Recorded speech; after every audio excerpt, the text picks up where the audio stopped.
Arrêtez-moi là, j'ai une visite à faire.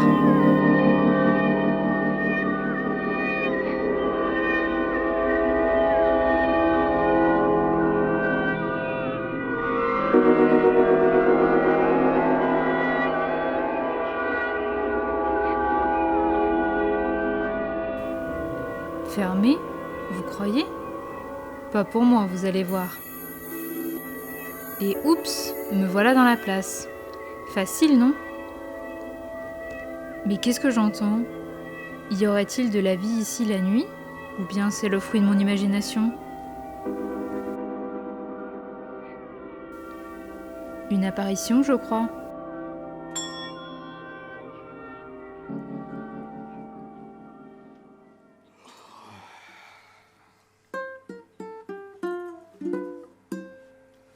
Bonne nuit, c'est pas l'heure d'aller au lit. Nous vous souhaitons de beaux rêves pour oublier vos ennuis. Bonne nuit, c'est pas l'heure d'aller au lit. Nous vous souhaitons de beaux rêves, c'est le cinéma gratuit.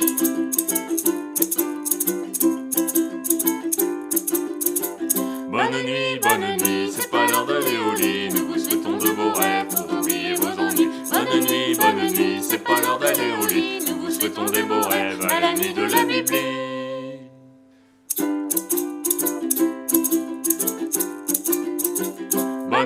Bonne nuit, c'est pas l'heure d'aller au lit. Nous vous souhaitons de beaux rêves pour oublier vos ennuis. Bonne nuit, c'est pas l'heure d'aller au lit. Nous vous souhaitons de beaux rêves, c'est le cinéma gratuit.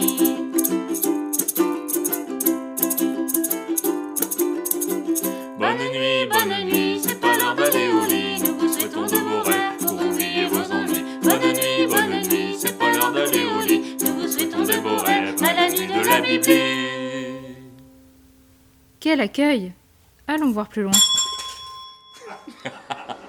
Tiens, un fantôme. Mon guide sans doute. Suivons-le.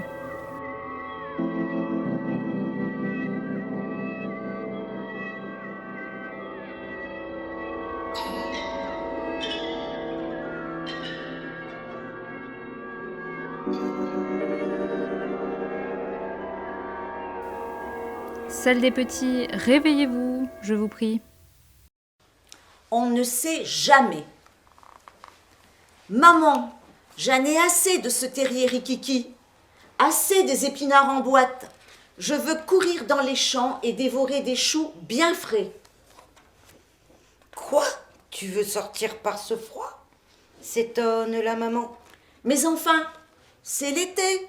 Tous mes copains sont en maillot de bain. C'est vrai, mais si tu sors, tu mets ton bonnet et une écharpe.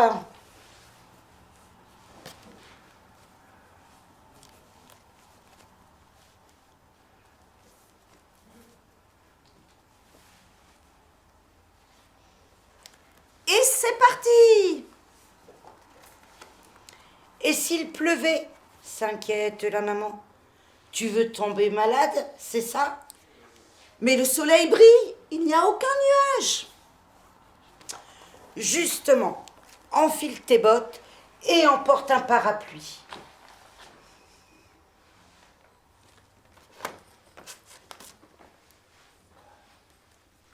À moi la liberté! Et le renard? Tu l'as oublié, le renard? Dis maman, t'en as déjà vu en vrai? Prends un bâton et la trousse à pharmacie. Oh là là.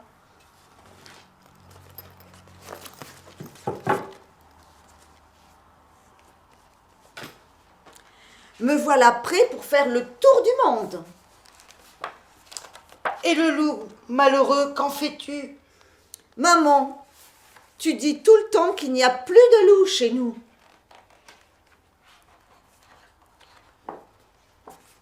Tu en es sûr? Je te prête quand même mes branches de camouflage.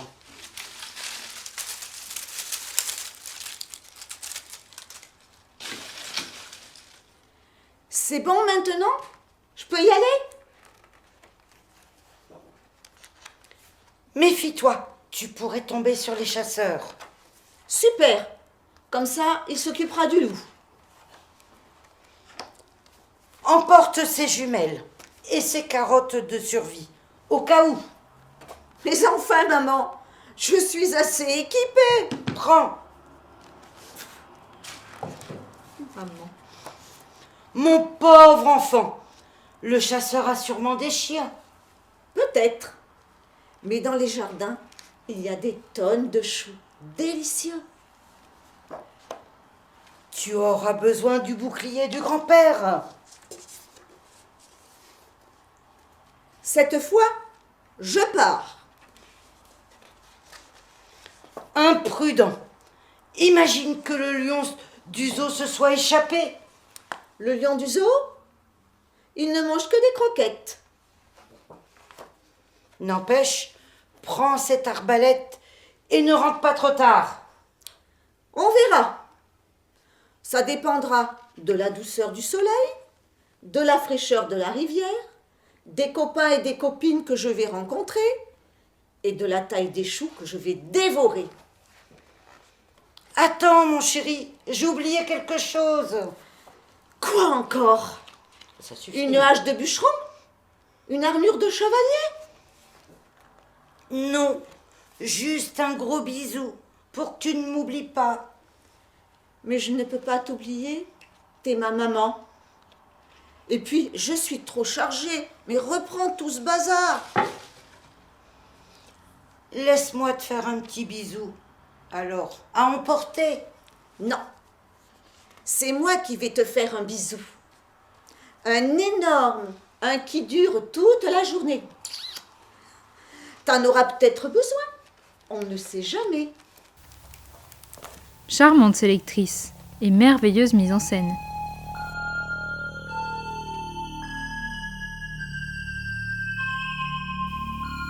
Mon gentil fantôme m'attend. Il veut sans doute me montrer autre chose.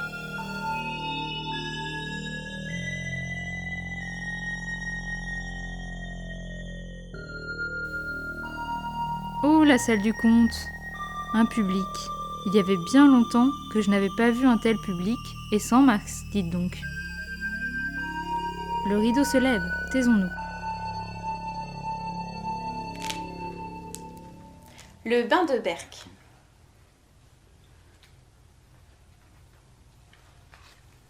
L'autre jour, un truc terrible est arrivé dans mon bain.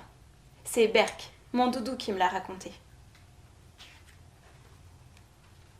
J'ai posé Berck sur le bord de la baignoire, puis je suis allée jouer dans ma chambre le temps que l'eau finisse de couler. Le problème, c'est qu'il a glissé et plouf! Berck était assez content. Il n'a pas l'habitude de se baigner. Il a voulu faire « coucou » à mes jouets de bain. Mais avec l'eau, il a dit « glou glou ». « Berck se noie !» a crié Trouillette, ma tortue.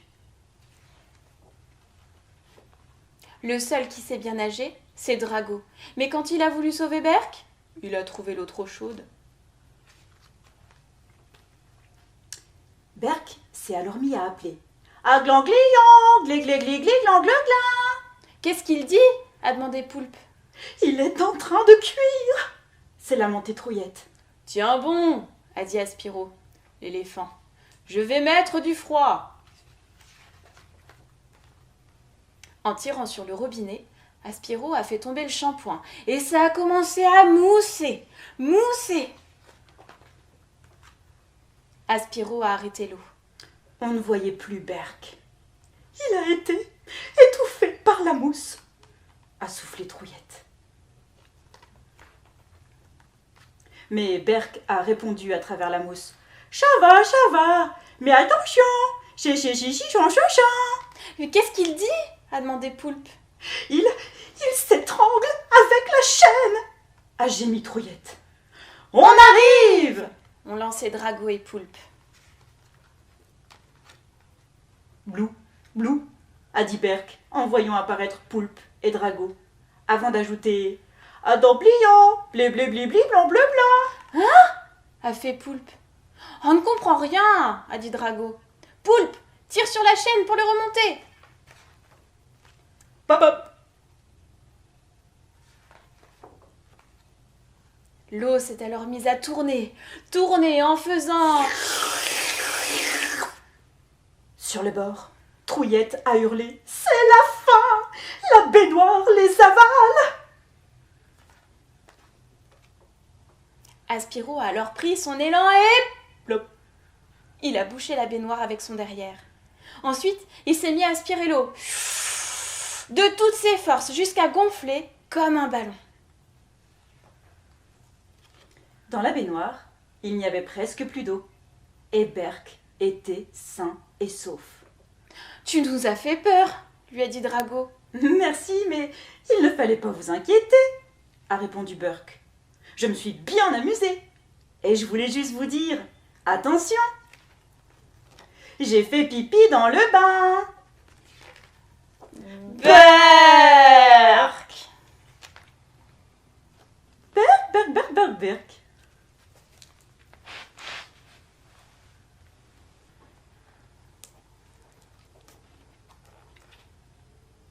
L'œil de Berk. L'autre jour, un truc terrible est arrivé dans ma cuisine. C'est Berk, mon canard, qui me l'a raconté. Berk faisait le fou avec ses copains, Lapino, l'ours Francky, Tom le chien, Saucisse et son amie Verte la souris. Wouhou! Vas-y, Berk! Quand soudain, Paf! tchac! Ouch!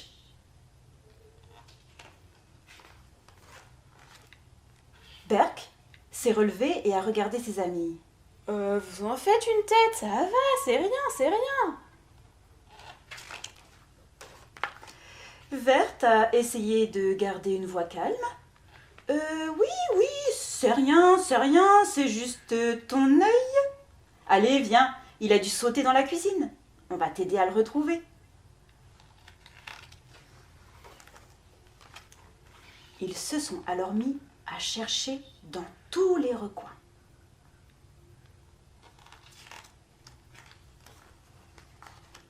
Vous voyez quelque chose? Rien du tout. Rien de rien. Je fais rien en plus.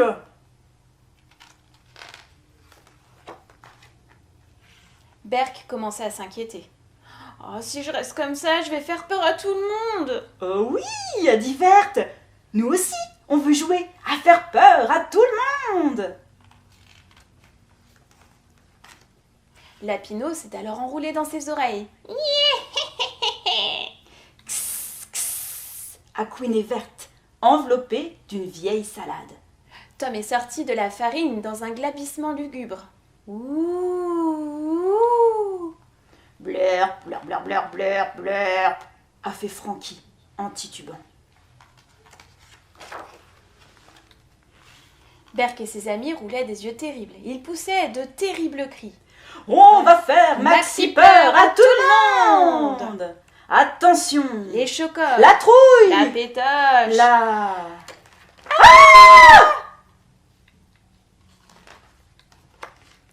C'est rien, a dit Verte. C'est juste Charlie, derrière le vase.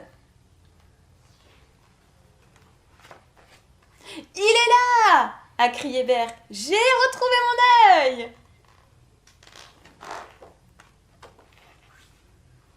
Il n'avait pas sauté bien loin. Il était avec les... Berk, arrête de parler et de bouger, ont demandé Verte et Lapino. Laisse-nous d'abord remettre ton œil.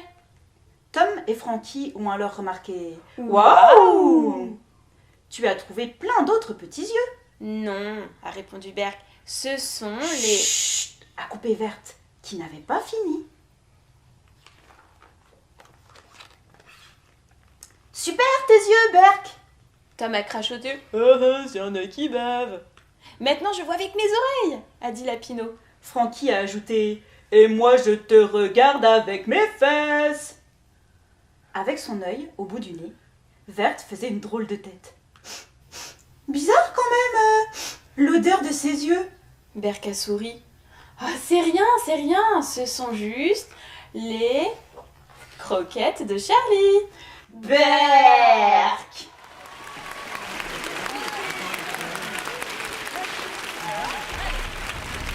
Bravo, bravo. Quel spectacle et quel public. On en redemande.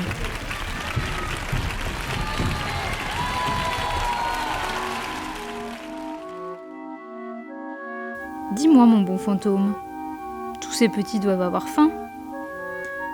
Il n'y aurait pas un endroit où l'on puisse goûter quelques friandises ?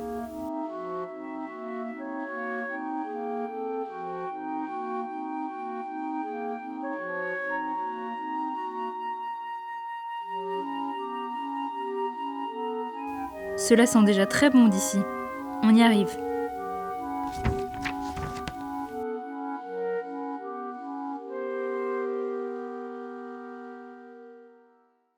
Tu veux un petit biscuit? Ah non, Bah pourquoi? je n'en mange plus, depuis que je connais la terrible histoire de Petit Biscuit.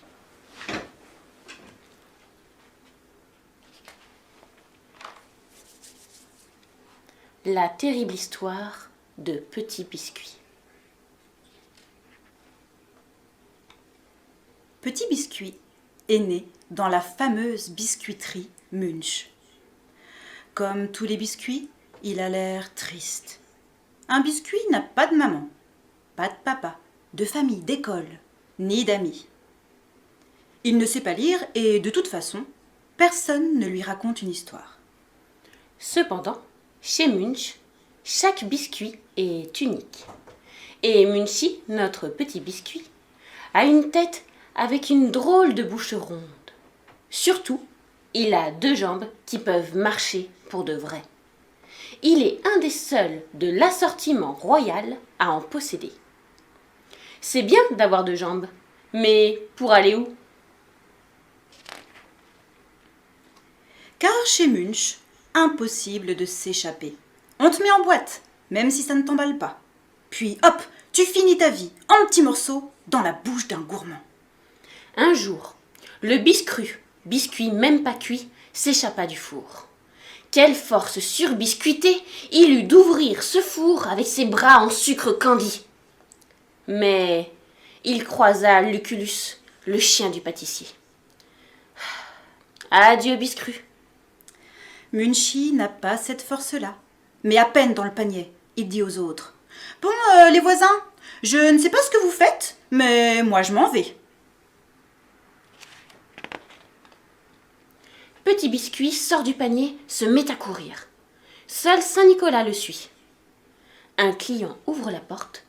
Ni vu, ni connu, ils sortent du magasin. La chance! Mais il y a beaucoup de passants dans la rue. « Par ici, Saint-Nicolas, mon ami !» Oui, Petit Biscuit a l'impression de s'être fait un ami. Un vrai. En courant, il sourit. Pas un ami pour la vie. Pauvre Munchie. Crac! C'est quoi ce bruit? Ah! Petit Biscuit poussa un cri. Saint-Nicolas vient de se faire écraser par une grosse botte. Avec son long habit et sa lourde crosse, c'était trop difficile de courir. Le voilà écrabouillé jusqu'à la barbe. Munchie a peur. Une porte s'ouvre, il entre. Quel hasard! Une autre boulangerie. Chez Monsieur Proust. Sans se faire voir, Munchie attrape le fil de l'anorak d'un garçon, monte et plonge dans la vitrine. Le voilà dans un autre panier, avec des biscuits moins chics. Tout ça pour ça. Le magasin ferme. Ouf! Personne ne l'a acheté. Bon, les chimiques, les colorés, bougez-vous, j'étouffe, dit Munchie à ses nouveaux collègues. Moi, je suis de chez Munch. Mais à part ça, qu'est-ce qu'on fait? Les autres biscuits s'écartent, gênés, pour laisser passer la demoiselle spécialité. Je m'appelle Madeleine. Il n'y en a qu'une comme moi dans l'assortiment mini-budget. Je suis chère et je te vaux bien, petit pet sec. La bouche de Munchie s'arrondit encore plus. Oh, qu'elle est belle! Et qu'elle sent bon! Il ne savait pas qu'un biscuit pouvait tomber amoureux, comme ça, sentir son cœur de sucre battre fort, sans se casser en 1000 morceaux. Madeleine aussi semble troublée. Elle rougit comme si elle était à la fraise. Cette nuit-là, tous deux se disent qu'ils s'aimeront toute la vie. Même si la vie d'un biscuit, ce n'est pas grand-chose. Ils rêvent de se marier, d'avoir des petits-enfants beaux à croquer comme papa, tendres comme maman. Le matin, cling cling, le magasin ouvre. Une vieille dame entre et dit avec une voix de sorcière: L'assortiment mini-budget, c'est pour mes ogres, mes petits-enfants. Les voilà dans un sac plastique avec croquettes pour chat, fromage qui pue, salade avec 2 asticots qui rigolent. Petit biscuit est choqué. Lui, de chez Munch, et sa belle en si mauvaise compagnie. Mais il se dit que la dame doit vivre seule et qu'avant l'arrivée des enfants, ils s'échapperont, son amoureuse sans jambes dans ses bras, comme une mariée. Sur un escalier, la dame laisse tomber son plastique. Crac! La moitié des collègues partent en miettes. La dame se fâche et jette une poignée de biscuits cassés dans le fleuve. Des poissons et des oiseaux les dévorent. Quel spectacle hideux! Munchie et Madeleine tremblent. Ils sont pourtant sains et saufs. La chance sourit à ceux qui s'aiment. Enfin, pas toujours. Arrivée chez elle, la vieille dame déballe ses courses, puis elle sourit de ses dents pointues et regarde l'assortiment mini-budget avec de petits yeux rouges. Allez, j'en mange un tout de suite. Je ne résiste pas. Lequel? J'hésite. Courageux, Petit Biscuit se met devant sa belle. Qu'on le prenne lui, mais pas elle. Il se sacrifiera. Mais l'ongle sale de la dame l'écarte. Madeleine est plus grande que lui. La sorcière l'a vue. Se lèche déjà la moustache. Tac! Elle saisit la pauvre Madeleine. Munchie crie. Personne ne l'entend. La dame mange sa fiancée. En plus, pas d'un coup. Elle la déguste par petits bouts. C'est horrible. Munchie, désespéré, est versé dans une boîte décorée de fleurs affreuses. On y voit clair grâce aux nulos, les bonbons phosphorescents. Autour de Munchie, voici les 5 nains. Au départ 7 avec Blanche-Neige, malheureusement en succulent chocolat blanc. Le biscuit militaire, dur de dur, une trace de dent comme tatouage. Et All Clown, le dernier de l'assortiment cirque, le plus ancien, qui a survécu à 43 visites d'enfants, 13 parties de cartes avec les voisines, 157 petites fins. Il a même connu 10 fourmis et 2 araignées. Je sais ce que tu ressens, dit Old Clown. Viens pleurer sur mon épaule, mon petit. Munchie pousse de toutes ses forces et... Oui, il laisse couler une larme de sucre. Oh, quel parfum ta larme, lui dit Old Clown. On dirait du beurre. Tu es un super biscuit. Petit Biscuit est touché. Old lui donne même les 3 secrets pour devenir un vieux biscuit. 1. Si on s'enfuit, ne pas dire « je me casse ». 2. Se cacher au fond de la boîte. Ne pas bouger pour ne diffuser aucune bonne odeur. 3. Répéter chaque matin 3 fois la formule magique. Je suis immangeable, je suis repoussant, je vais te pourrir les dents. Munchie est ému par tant d'attention. Merci, All Clown. Je veux te dire quelque chose que je ressens dans mon cœur en spéculoos. Veux-tu être mon père? Rien qu'à moi? Je n'ai jamais eu de papa. J'étais un clown triste depuis toujours. Mais je ne rêvais que de ça, mon beau. Devenir un papa gâteau. Oh, viens dans mes bras, fiston, mon mignon crouton. Tout le monde est ému. Mademoiselle Chocomousse dit à Munchie qu'il l'a fait fondre. Non, pas touche. Mon cœur est à Madeleine. Dévorée ou pas, je l'aime. Old Clown calme tout le monde. Il raconte la belle légende de l'île aux biscuits libres, dans la mer des 100 bouches. Munchie s'y voit pour de vrai. Il est sur la plage et Madeleine arrive. Presque comme avant, juste un peu recuite. Quel bonheur!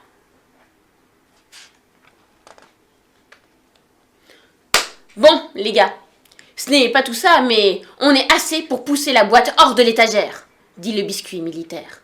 On se barre, suivez-moi, exécution. Old Clown dit qu'il ne faut pas bouger. C'est une folie.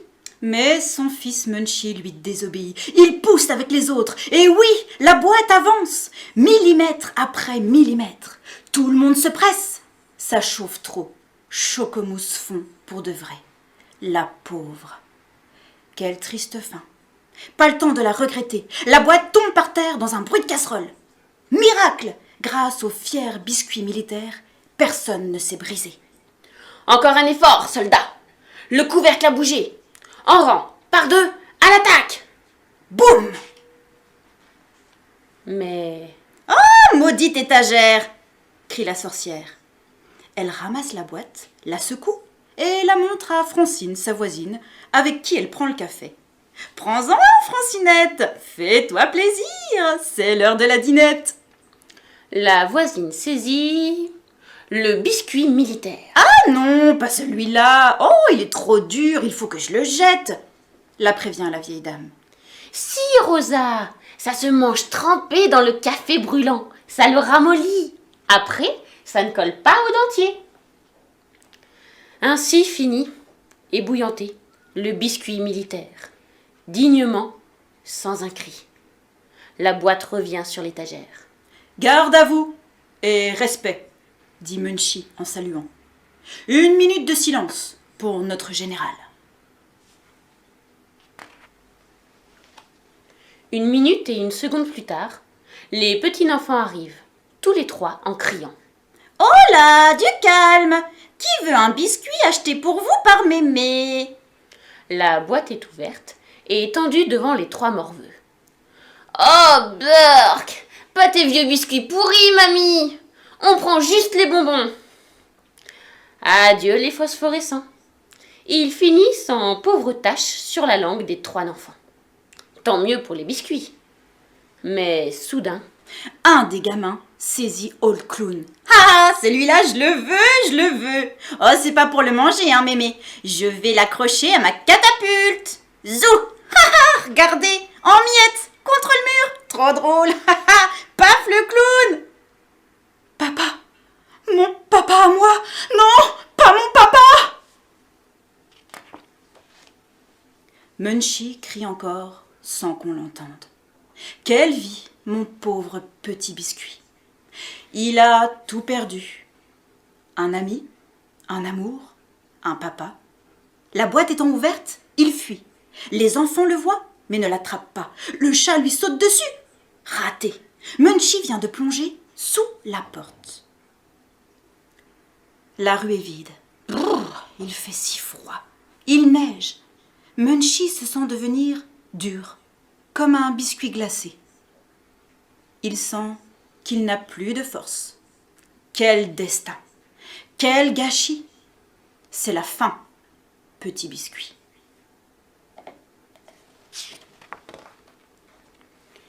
pour tout vous dire, je ne voulais pas le gâcher, chère lectrice, cher lecteur.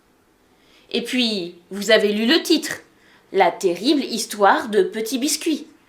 Cela ne peut pas bien se terminer. Désolée, surtout à l'heure du goûter. Mais je ne vais pas le laisser geler, rassurez-vous. Je vais le manger d'un coup.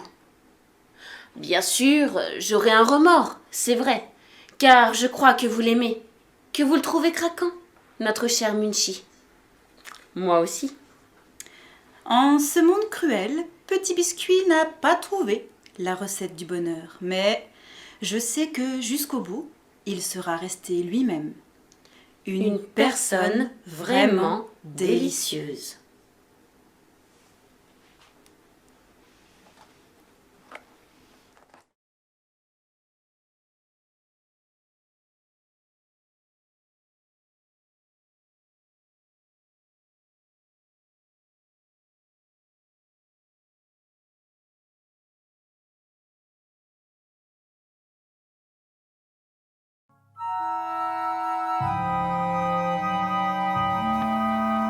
Allons voir où il veut nous conduire, ce charmant fantôme. Interdit au public.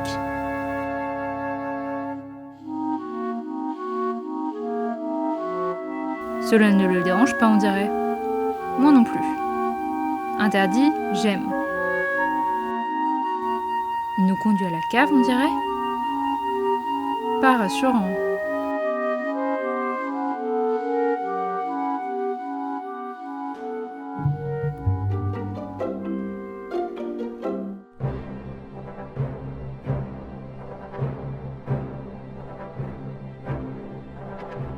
La réserve des livres, je préfère. Menace orange.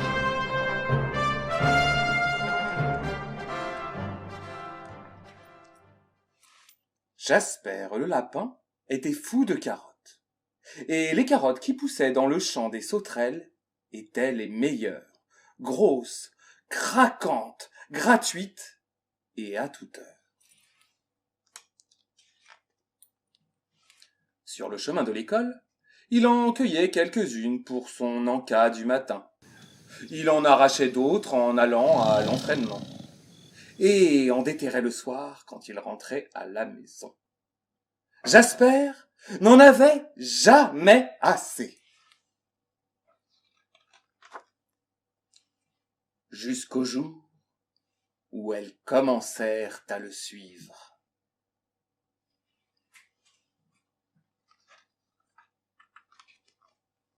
Il remarqua d'abord quelque chose d'étrange après le grand match contre les lièvres de la vallée de l'Est. Jasper était sur le point de cueillir son casse-croûte de la victoire lorsqu'il entendit le doux et sinistre des carottes qui rampaient lentement. Il se retourna. Il n'y avait rien d'anormal. Juste mon imagination, pensa-t-il. Mais il bondit plus rapidement.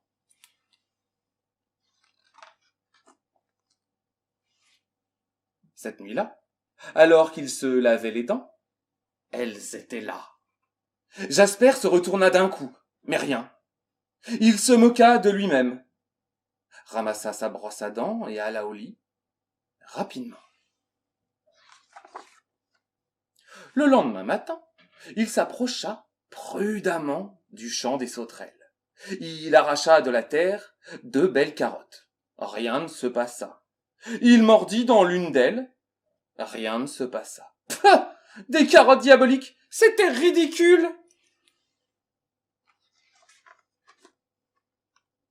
Mais lorsqu'il rentra chez lui ce soir-là, « Maman! Maman !» cria Jasper. « Des carottes diaboliques! Dans la cabane !» Sa mère ouvrit lentement la porte.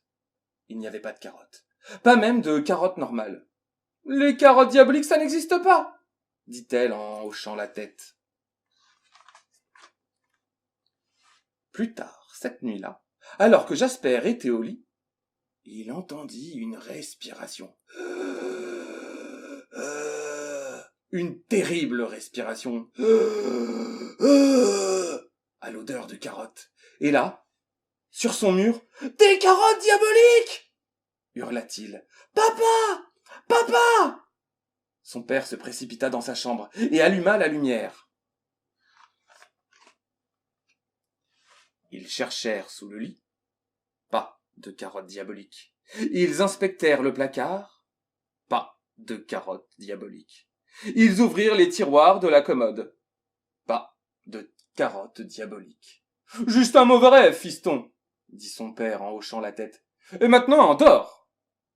Ça ne risquait pas d'arriver. À la fin de la semaine, Jasper voyait d'horribles carottes diaboliques partout. Il savait que ses parents se trompaient. Les carottes diaboliques existaient bel et bien. Et elles en avaient après lui. Mais elles ne l'auraient pas, si elles ne pouvaient pas sortir. Jasper réfléchit. Le samedi suivant, à la première heure, il s'équipa et alla jusqu'au champ des sauterelles.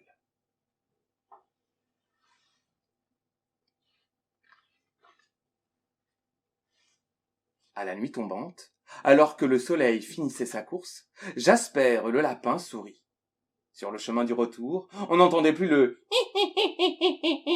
on ne voyait plus d'ombre en forme de carotte. Son plan avait réussi. Plus aucune carotte diabolique ne pourrait jamais sortir de cette forteresse pour carotte. Et lorsque le soleil finit par se coucher, les carottes du champ des sauterelles poussèrent des cris de joie. Ouh, yéhé! Leur plan diabolique avait fonctionné. Elles en étaient certaines. Jasper, le lapin, ne reviendrait jamais dans cette forteresse pour carotte. Fin.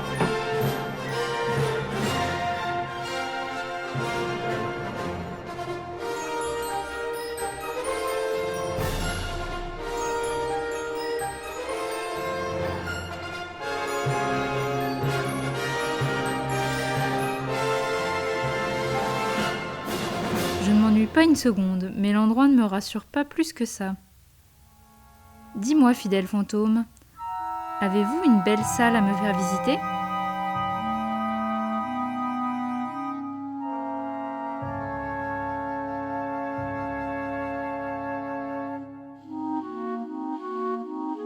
Je préfère ces escaliers-là, qui nous mènent au premier étage.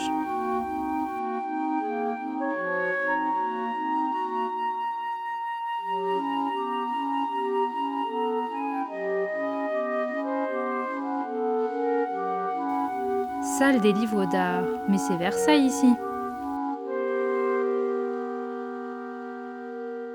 Un chien se mit à hurler au bas de la route, sans doute dans une cour de ferme. On eût dit un hurlement de peur qui se prolongeait. Il fut repris par un autre chien, puis par un autre, et encore un autre, jusqu'à ce que, portés par le vent qui maintenant gémissait à travers le col, ces cris sauvages et sinistres parussent venir de tous les coins du pays.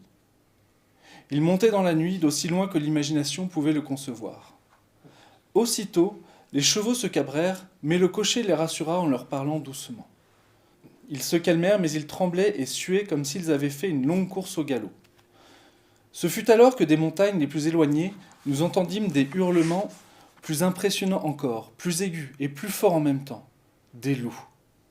Je fus sur le point de sauter de la calèche et de m'enfuir, tandis que les chevaux se cabraient et ruaient à nouveau.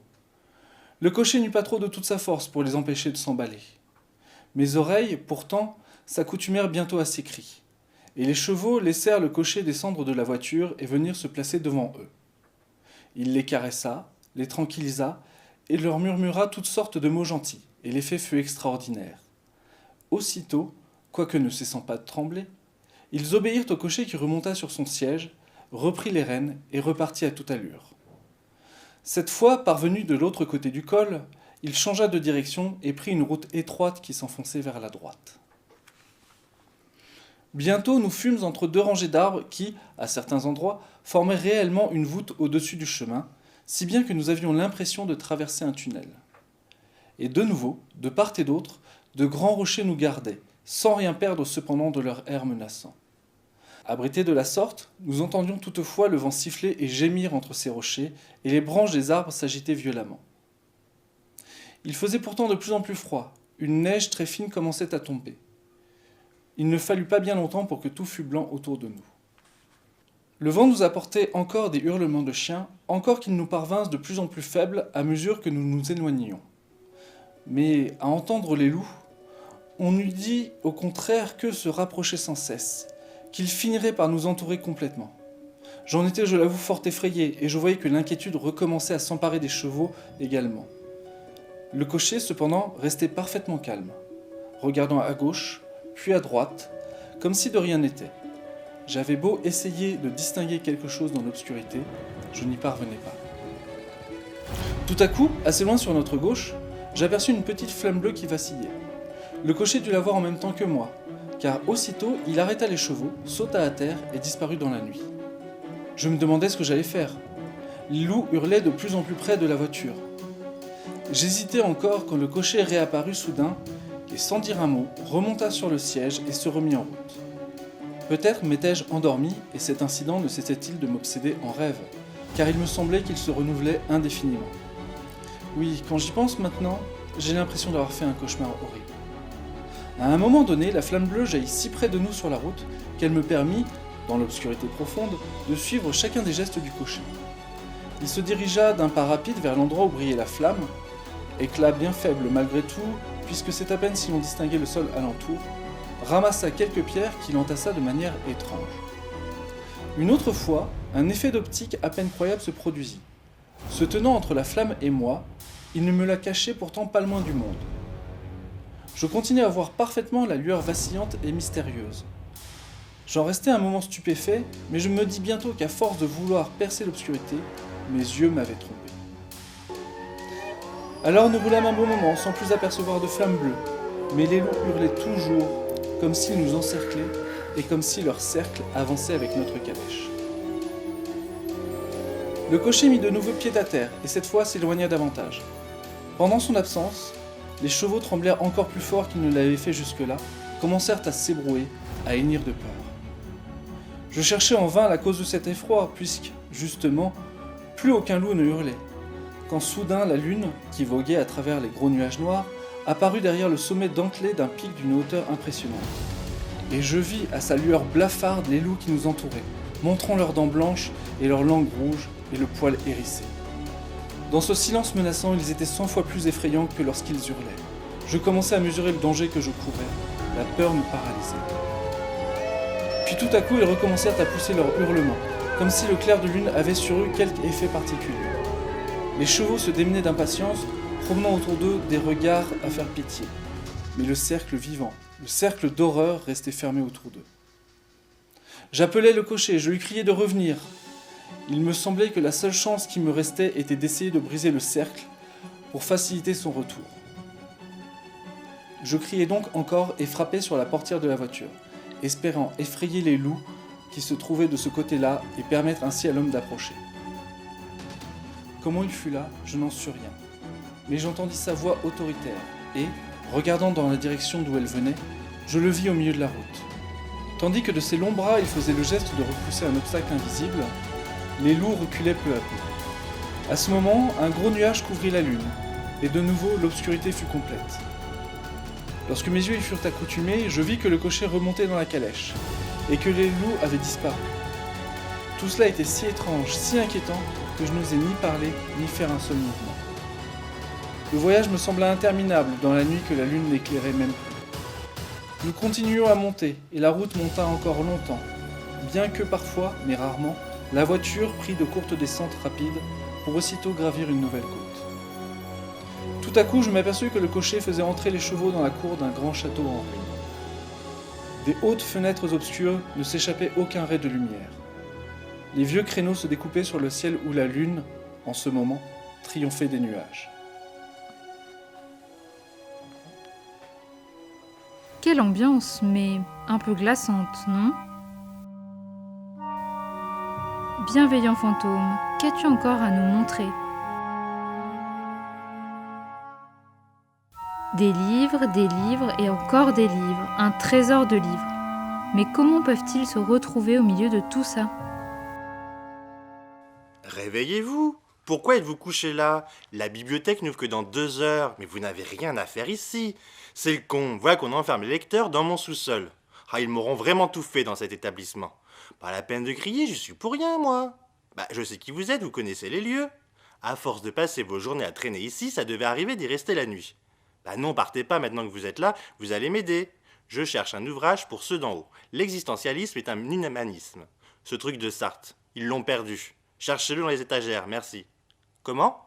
Vous ne me reconnaissez pas? Je travaille pourtant tous les jours dans cette pièce. À croire que je passe totalement inaperçu. Personne ne me voit, c'est mon problème.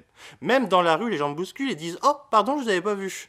L'homme invisible, je suis l'homme invisible, le responsable du rayon géographie. Mais oui, vous me remettez maintenant, évidemment. Le voilà. Merci beaucoup. Non, vous êtes rapide, hein. L'existentialisme est un humanisme, n'a rien à faire dans mon étage. On ne fait pas de philosophie ici, c'est bon pour les intellos du rez-de-chaussée. Bon, je vais leur rendre, ils seront contents. Depuis le temps qu'ils cherchent. Mais vous voyez que vous m'êtes utile. De toute façon, je n'ai pas le droit de vous ouvrir les portes. Il faudrait appeler le service de sécurité, c'est trop dangereux. Bah bien sûr que c'est dangereux, ça serait du jamais vu, de l'inédit. Il ne faut jamais se faire remarquer dans une bibliothèque. Se faire remarquer, c'est déjà dérangé. Vous allez rester avec moi le temps que je prépare ma salle de lecture. J'ai d'autres livres à classer. Puisque vous êtes efficace, sortez-moi du rayon histoire tous les livres de géographie que les lecteurs y ont fourrés. Allez, et ne vous plaignez pas. Classer, ranger, ne pas déranger, moi c'est toute ma vie. Entrez et sortez des livres des rayons encore et toujours. Ah bah c'est pas très amusant, désolé, hein. Car pour ranger un livre, je n'ai pas besoin de connaître le nom de l'auteur. Il me suffit de lire les chiffres qui sont inscrits là, sur l'étiquette collée au dos, et de le glisser à la suite des autres signalés par la même cote. Voilà, c'est tout.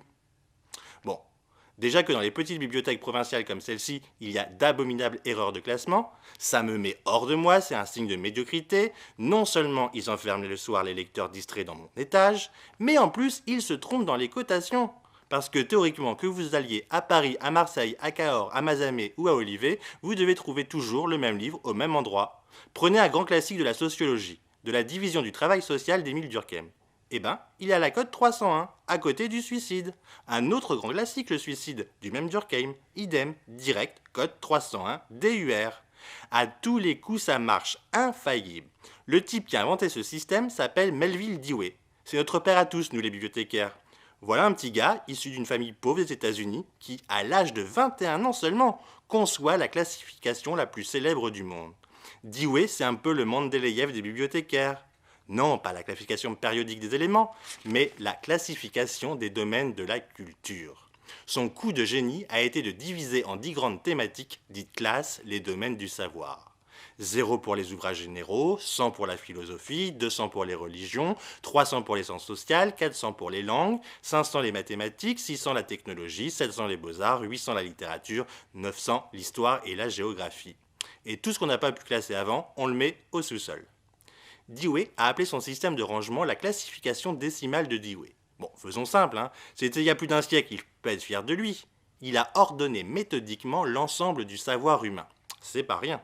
Parce qu'avant, c'était très fantaisiste, laissez-moi vous le dire. Le classement par auteur ne suffisait plus. Il arrivait que les livres soient rangés par format ou par date d'arrivée. Mais quel désordre quand j'y pense. Pour ça, je suis content de ne pas avoir vécu à cette époque. Hein. J'aurais pas supporté une telle anarchie. Bon, regardez comment Dewey il fait. C'est redoutable. Cote 910, géographie générale. 914, géographie de l'Europe. Après 3 chiffres, on met un point, ce qui fait plus que la notion à exprimer est fine, plus l'indice est long. Ça va ? Vous suivez ? Ici, 914.4, géographie de la France. 914.43, géographie de l'Île-de-France. Et ça continue, 914.436, géographie de Paris. Et je peux continuer, rien ne résiste à ce classement, c'est infaillible. Pour résumer, une cote, c'est de 3 à 6 chiffres auxquels on ajoute les 3 premières lettres du nom de l'auteur. Retenez bien ça et vous n'aurez pas perdu votre nuit. Savoir se repérer dans une bibliothèque, c'est dominer l'ensemble de la culture, donc le monde. De toute façon, je suis persuadé que Dewey est complètement mégalomane. Un sacré maniaque en tout cas. Je suis persuadé qu'il faisait partie de ces gens qui ne peuvent pas dormir si leurs 2 pantoufles ne sont pas strictement rangées l'une contre l'autre au pied du lit, et si l'évier de la cuisine n'est pas parfaitement récuré. Je le comprends, je suis pareil. Un type qui a consacré sa vie aux bibliothèques, toute sa vie tournée autour des livres, toute. Comme il était américain, vous connaissez leur sens pratique, Dewey a lancé une entreprise de menuiserie pour fabriquer des meubles adaptés aux bibliothèques. Son entreprise existe toujours, ça c'est très américain, hein. Ils vendent des meubles de qualité. Oh, ils en ont quelques-uns à Beaubourg, hein. Ici, vous pensez, c'est une bibliothèque trop pauvre, tous les meubles sont en toc. Je lui ai bien dit au conservateur, hein, que les livres ne se mettent pas sur n'importe quelle étagère. Mais bon, il s'en moque. Ne croyez pas que je me plaigne de quoi que ce soit. J'aime mon métier, c'est tout.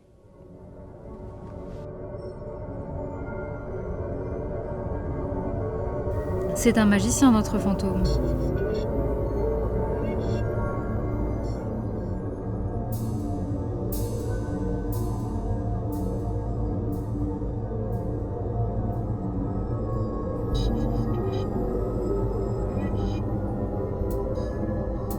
Il est peut-être la même des livres et des mots qui vivent ici.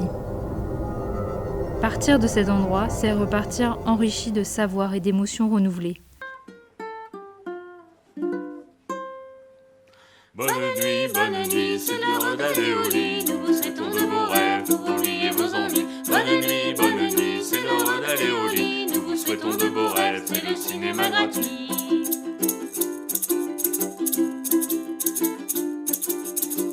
Bonne nuit, c'est l'heure d'aller au lit. Nous vous souhaitons de beaux rêves pour oublier vos ennuis. Bonne nuit, c'est l'heure d'aller au lit. Nous vous souhaitons de beaux rêves, c'est le cinéma gratuit.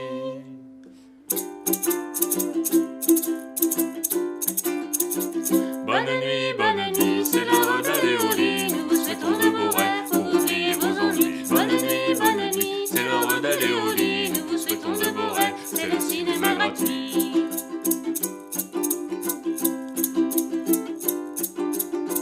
Bonne nuit, c'est l'heure d'aller au lit. Nous vous souhaitons de beaux rêves pour oublier vos ennuis. Bonne nuit, c'est l'heure d'aller au lit. Nous vous souhaitons de beaux rêves, c'est le cinéma gratuit. Je dois partir, mais à regret. Merci les amis, bisous bisous bisous. Dormez bien, mon taxi m'attend.